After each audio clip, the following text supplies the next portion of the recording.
നമസ്കാരം. പ്രവാസി മലയാളിയിലേക്ക് സ്വാഗതം. പ്രവാസികളോട് ഇരട്ടത്താപ്പ് കാണിക്കുകയാണ് വിമാന കമ്പനികൾ.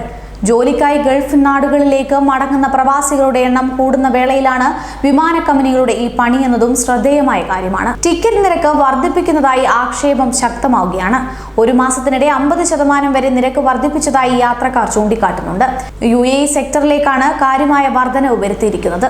കോഴിക്കോട് വിമാനത്താവളത്തിൽ നിന്ന് ദുബായിലേക്ക് നേരിട്ടുള്ള വിമാനയാത്രയ്ക്ക് 15,000 രൂപ വരെയായിരുന്നു നേരത്തെയുള്ള ടിക്കറ്റ് നിരക്ക്. ഈ മാസം 23-ന് കോഴിക്കോട് നിന്ന് ദുബായിലേക്ക് ഒരു വിമാന കമ്പനി 26,555 രൂപയും മറ്റൊരു വിമാന കമ്പനി 23,337 രൂപയുമാണ് നിരക്ക് കാണിക്കുന്നത്. മറ്റു വിമാനത്താവളങ്ങളിൽ ഇറങ്ങി കണക്ഷൻ വിമാനത്തിൽ യാത്ര ചെയ്യുന്നതിനുള്ള നിരക്കിലും വർധനയുണ്ട്. അടുത്ത ദിവസം ഹൈദരാബാദ് വഴി കണക്ഷൻ വിമാനത്തിൽ ദുബായിലേക്ക് പോകാൻ 16,443 രൂപയാണ് ടിക്കറ്റ് നിരക്ക് കാണിച്ചിട്ടുള്ളത്.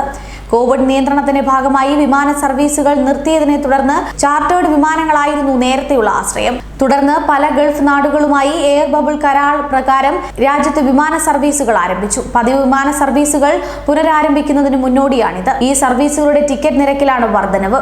കോവിഡ് നിയന്ത്രണങ്ങൾ പിൻവലിച്ച് ഗൾഫ് നാടുകൾ സജീവമാകുന്നുണ്ട്. ഇതോടെ നാട്ടിൽ നിന്നും മടങ്ങുന്നവരുടെ എണ്ണത്തിലും വർധനയുണ്ട്. ഈ സാഹചര്യത്തിൽ നിരക്ക് വർധന ഒഴിവാക്കണമെന്നാണ് പ്രവാസികൾ ഉയർത്തുന്ന ആവശ്യം. ഈ കൊറോണ കാലത്ത് പ്രവാസികളോട് വിമാന കമ്പനി കാണിക്കുന്നത് ക്രൂരതയാണെന്നും പറയാതെ വയ്യ. കൂടുതൽ പ്രവാസി വാർത്തകൾക്കായി ഈ ചാനൽ സബ്സ്ക്രൈബ് ചെയ്യുക.